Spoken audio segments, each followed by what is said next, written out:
Have you ever wondered if your actions truly reflect the person you want to be? Or if your faith feels more like a performance than a heartfelt journey?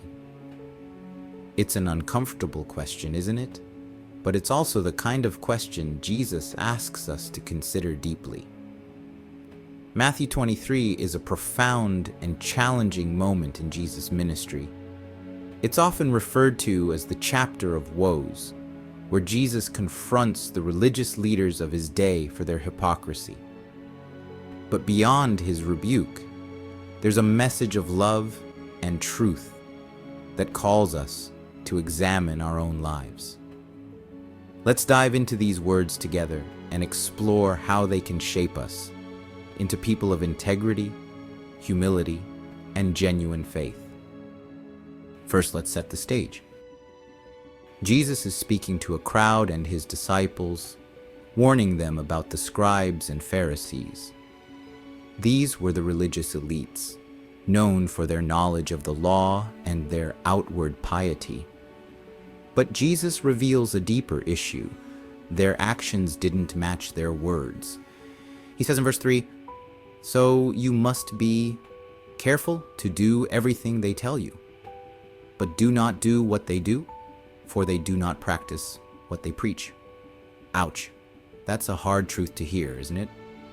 And yet, it's a truth that calls us to look inward. How often do we fall into this trap? Saying the right things, looking the part, but neglecting the deeper work of aligning our hearts with God's will. It's easy to focus on appearances, whether in church, at work, or even on social media. But Jesus' words remind us that authenticity matters far more than image.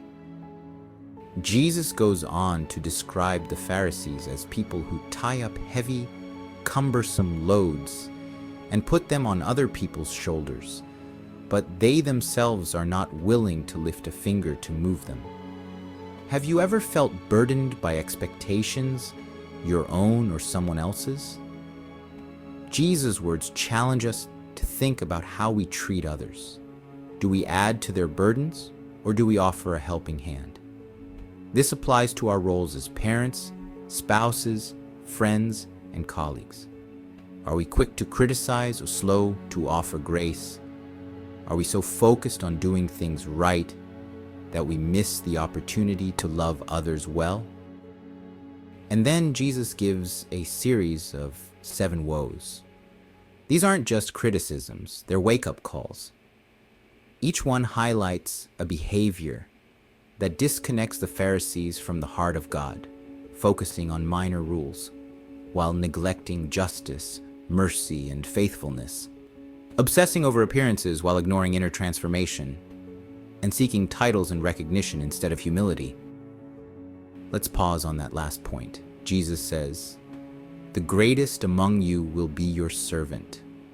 For those who exalt themselves will be humbled, and those who humble themselves will be exalted." What does that look like in your life? Humility isn't about thinking less of yourself. It's about thinking of yourself less. It's about asking, how can I serve others today? How can I reflect God's love in the small, unseen moments? As we reflect on the words of Jesus, let's not just see the Pharisees as a distant other. Let's see their struggles as a mirror for our own hearts. Are there areas where we've become more concerned with looking good than doing good? Are there places where we've been quick to judge and slow to forgive? The beauty of Jesus' message is that it doesn't end with condemnation. It's an invitation to change, to live authentically, to love deeply, to pursue justice, mercy, and faithfulness, not because we have to, but because it overflows from a heart transformed by God's grace. In your family, this might mean taking a moment to apologize when you've been short-tempered. At work, it might mean choosing integrity over cutting corners. In your relationship with God, it might mean prioritizing quiet time with Him over the busyness of life. So here's my challenge for you this week. Take one of the woes Jesus mentions in Matthew 23 and turn it into a prayerful reflection. Ask God to reveal areas where you might be falling into similar patterns. Then, invite Him to help you realign your heart and actions with His love. Remember, Jesus' words in Matthew 23 aren't about perfection. They're about progress. They're about living a life so rooted in God's truth that your actions naturally reflect His heart.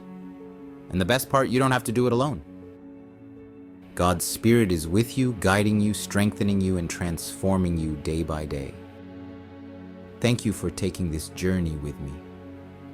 I hope it's inspired you to reflect, grow, and live with greater authenticity. If this message resonated with you, please like, share, and subscribe to Heavenly Inspirations. Together, let's continue to seek God's wisdom and walk in His grace.